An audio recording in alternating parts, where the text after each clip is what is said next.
नमस्ते बच्चों। I J B N Ayushi Shukla, Jyoti Vidyapeeth women's university, department of science and technology, faculty of education and methodology. So our topic is overview of array, list, stack and queue. So we discuss about today array, list, stack and queue. So सबसे पहले in previous video we discuss about data structure. ये सभी जो तरीके होते हैं memory देने के लिए होते हैं किसी भी डेटा के लिए in a computer. So सबसे पहले we discuss about arrays. Arrays is a container which can hold a fixed number of items and these items should be of the same type. Array जो होता है वो contain करता है किसी भी फिक्स नंबर्स के आइटम्स को, लाइक जैसे आपने जो भी एरे डिसाइड किया है या जितने भी नंबर आपने डिसाइड किए हैं कि सिर्फ इतनी मेमोरी ही कंप्यूटर में इस लेटर को देना है या इस वर्ड को देना है, उतनी ही मेमोरी एरे प्रोवाइड करेगा। और हाँ, इसमें सेम टाइप का डेटा सेव होगा। Most of the data structure make use of array to implement their algorithms. कई टाइप के डेटा स्ट्रक्चर जो होते हैं यूज करते हैं एरे का for implementing algorithm. Following are the important items या terms to understand the concept of array. First one is element and another is index. So each item stored in array is called an element. Array में जो भी item store रहता है उसको हम क्या कहते हैं? Element. Next one is index. Each location of an element in an array is a numerical index which is used to identify the element. हर एक एलिमेंट की अपनी एक आइडेंटिटी होती है जो कि इंडेक्स के थ्रू हम पता करते हैं. नेक्स्ट है array representation.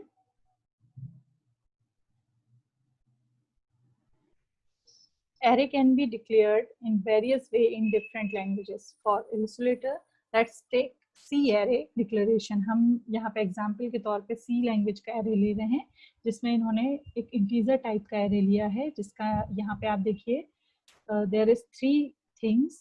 First one is name and the type and the size. Okay, so the type of array is integer. Integer value means numeric value. Array जो कि उसका नेम है and the size is 10, मतलब इसमें से 10 element store हो सकते हैं सेम टाइप के, लाइक इंटीजर टाइप के. So there is element 35, 33, 42, 10, 14, 19, 27, 44, 26 and 31. So एक बात याद रखिए, जो एरे स्टार्ट होता है इंटीजर एरे जो हमने स्टार्ट किया है, जो उसका इंडेक्स होगा दैट इज 0 to 9, मतलब जो उनकी वैल्यू रहेगी वो स्टोर होगी 0 to 9 फॉर्म में. लाइक जो 35 है उसका इंडेक्स वैल्यू होगा एरे 0, 33 का इंडेक्स वैल्यू होगा एरे 1, 42 का इंडेक्स वैल्यू होगा एरे 2 एंड सो ऑन 9 तक. क्योंकि ये इसका साइज 10 है so we took 0 to 9. Array can be declared in various way in different languages. So यहाँ पे दिया हुआ है C का declaration. As per the above insulator, following are the important points to be considered. Index start with 0. हमेशा इसमें जो index होगा वो 0 से start होगा. Array की जो length होगी है वो 10, which means it can store 10 elements, जो कि मैंने अभी आपको बताया था. Each element can be exceed by its index. जो elements है वो हर एलिमेंट आपके इंडेक्स के थ्रू ही शो होगा या पता चलेगा. We can fetch an element at index 6 as 9. ओके, हम 6 to 9 में इसको फैच कर सकते हैं. लाइक अगर आपको ट्रांसफर करना है कोई भी एरे को तो आप कर सकते हो. इसके बेसिक ऑपरेशंस होते हैं traverse, insertion, deletion, search and update. So for traverse print all the array elements one by one. एक एक करके सभी एलिमेंट्स को हम ट्रैवर्स कर सकते हैं. Like first we took 0, index 0, so we trace 35. ऐसे ही हम 9 तक वन बाय वन एक एक एलिमेंट को ट्रैवर्स कर सकते हैं. इंसर्शन का मतलब होता है कोई भी एलिमेंट को इंडेक्स में ऐड ऑन करना या इंडेक्स की वैल्यू को बढ़ाना. Next one is deletion. So we know that किसी भी एलिमेंट को इंडेक्स से डिलीट करना. Next one is search for searching any element. जैसे मैं आपसे बोलूं कि what is the value of array 6, so we that is 27, so that is the searching point. Then update an element at the given index. Suppose कीजिए जैसे index number 2 पे मुझे 42 की प्लेस पे 10 चाहिए, so we can update it. Next, we discuss about linked list.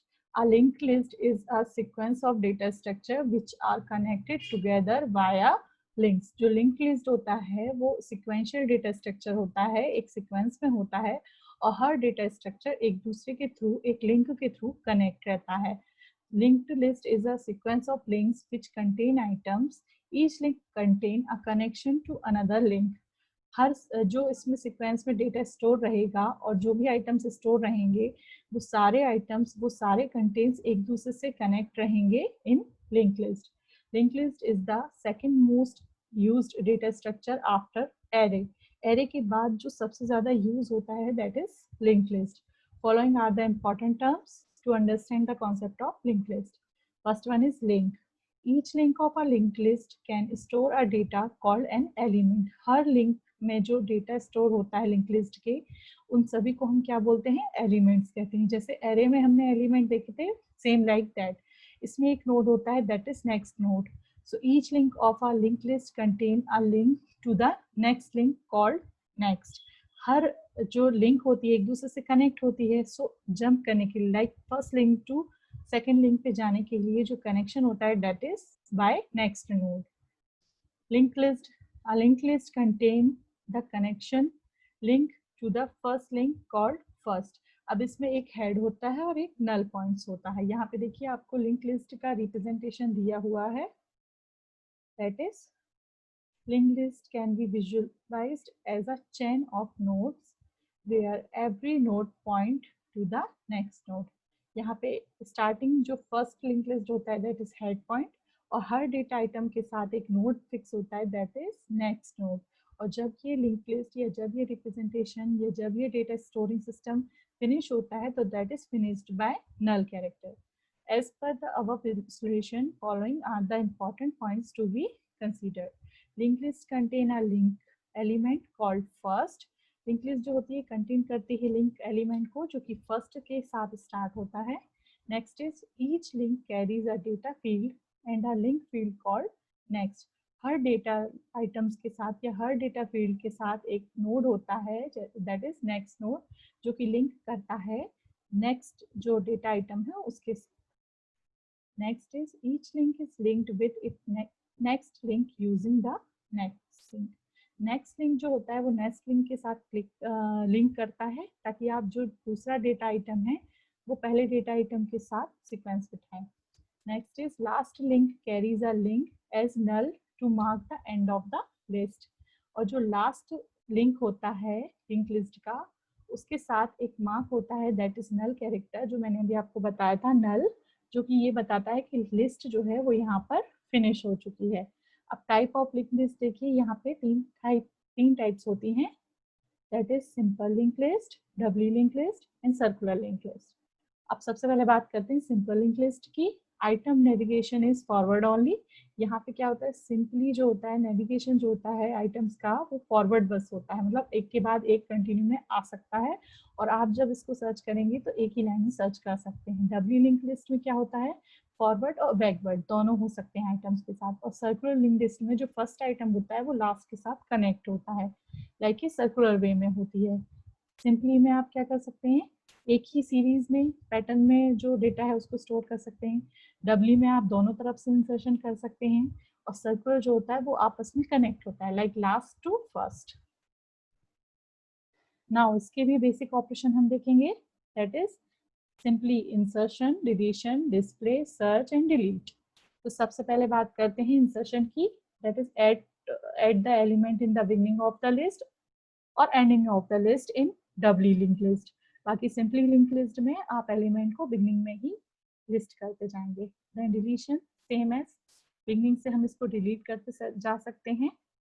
Next is display जिसमें complete list display होती है. Next one is search an element using by given की.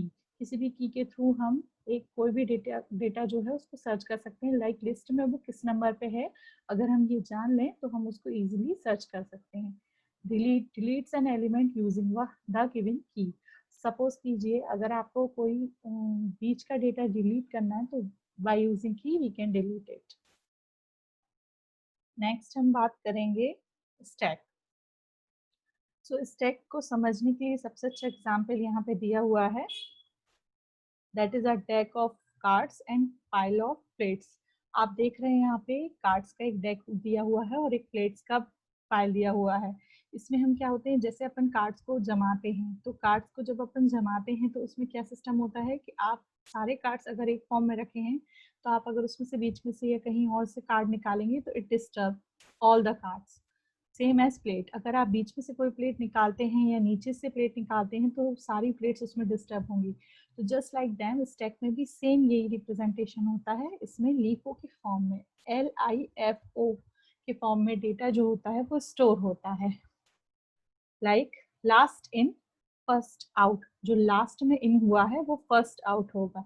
यहाँ पे देखिए मैंने स्टैक रिप्रेजेंटेशन का एक छोटा सा डायग्राम दिया हुआ है। इसमें जो ऑपरेशंस होते हैं, दैट इज इंसर्शन जो ऑपरेशन होता है उसको पुश ऑपरेशन कहते हैं। मतलब अगर स्टैक में आप कोई भी एलिमेंट को इंसर्ट करा रहे हैं या डाल रहे हैं तो उसको पुश ऑपरेशन कहेंगे।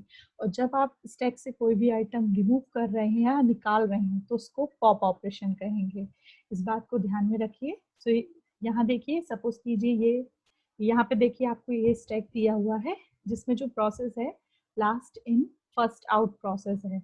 ये डायग्राम आपको दिख रहा है इसमें। तो जो भी आप इसमें डेटा एलिमेंट डाल रहे हैं दैट इज पुश ऑपरेशन, और जब आप कोई डेटा एलिमेंट इसमें से निकाल रहे हैं दैट इज पॉप ऑपरेशन। और हमेशा याद रखिएगा, इसमें जो सबसे एंड में डेटा गया है वो पॉप ऑपरेशन के थ्रू सबसे पहले निकाला जाएगा। Now, a stack can be implemented by means of array, structure, pointer, and linked list. A stack can either be a fixed size, one, or it may have a sense of dynamic resizing. Here, we are going to implement a stack using array, which make it is a fixed size stack implementation. यहाँ पे देखिए basic operations मैंने आपको बताए हैं इसके, push, pop, P, is full, is empty. So push operation जो होता है that is storing an element on the stack. किसी भी stack में data insert करने के लिए जो operation होता है that is push operation, and removing accessing an element from the stack.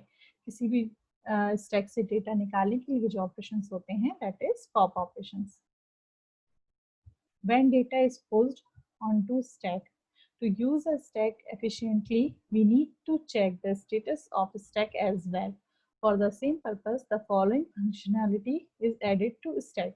अब कोई भी stack कितना data element store कर सकता है ये जानने के लिए हम कुछ और operations के use करते हैं। The first one is peek, मतलब उसमें आप कितना और डेटा इंसर्ट करा सकते हैं, या स्टैक कितना खाली है या कितना भरा हुआ है जिसमें उसमें डेटा इंसर्ट कर सकते हैं। सपोज कीजिए अगर कोई पानी की टंकी है और वो फुल भरी है और अगर उसमें आप और पानी डालेंगे तो क्या होगा, वो पानी रिमूव हो जाएगा। तो जस्ट लाइक दैट स्टैक की भी सेम प्रोसेस होती है। अगर आप उसमें स्टैक पहले से फिल है या फुल है और आप उसमें और एलिमेंट इंसर्ट करेंगे तो वो इंसर्ट नहीं होगा, मतलब उसको स्टोरेज और प्रोवाइड नहीं होगी। So peek is get the top data element of the stack without removing it. Peak क्या करता है, जो टॉप एलिमेंट होता है डेटा का, डेटा एलिमेंट जो होता है स्टैक में सबसे टॉप पर, उसको रिमूव किए बिना ये पता करता है कि किस नंबर पे। Then is full, check if stack is full or not, or is empty operation is used for check stack is empty or not. So that all are the operations of stack. So now next हम बात करेंगे Q की। Stack की तरह Q भी होता है, बस देयर इज सम डिफरेंस कि क्यू में जो होता है वो data element first in first out system होता है। यहाँ देखिए मैंने एग्जांपल लिया हुआ है एक वन वे रोड का, जिसमें आप देख रहे हैं सारी कार्स जो है वो लाइन से खड़ी हुई हैं। जब वन वे में गाड़ी जाती है तो क्या होता है, सबसे पहले जो गाड़ी सबसे पहले गई है वही सबसे पहले बाहर आएगी वन वे से। So that is same as queue. Queue में क्या होता है, लाइन जब आप कोई भी लाइन लगाते हैं जो फर्स्ट सर्व फर्स्ट प्रोसेस वाला सिस्टम होता है। जैसे आप जब किसी भी सिनेमा हॉल में टिकट्स लेने के लिए लाइन में क्यू करते हैं तो क्या होता है, जो सबसे आगे होता है उसको सबसे पहले टिकट मिलता है। जस्ट लाइक दैट इसमें भी क्या होता है। सो हेयर क्यू जो होता है वो डेटा को कैसे रिप्रेजेंट करता है, as a FIFO pattern, that is first in first out process, not football FIFO.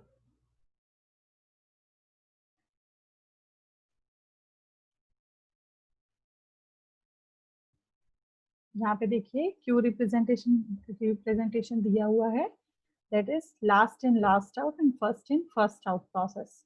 तो जो भी डेटा सबसे पहले मेमोरी के लिए जाएगा उसको सबसे पहले स्टोरेज मिलेगा, देन जो नेक्स्ट आएगा उसको नेक्स्ट मिलेगा, और सेम ऐसे ही प्रोसेस होगा बाहर जाने के लिए।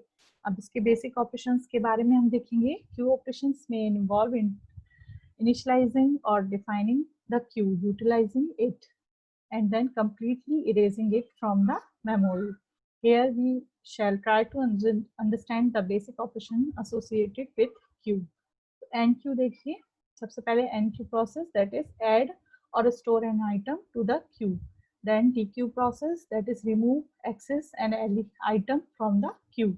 Few more functions are required to make the above mentioned queue operations efficient. These are peak, is full or is empty, just like stack. जो stack में operations, तीन operations हमने देखे थे, peak, stack full, stack empty operation. So here peak is full and is empty operations. Gets peak is get the element at the front of the queue without removing it.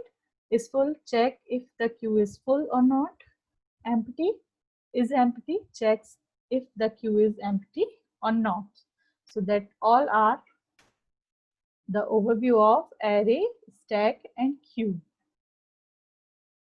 and linked list. If you have any query, then comment in comment box. Thank you.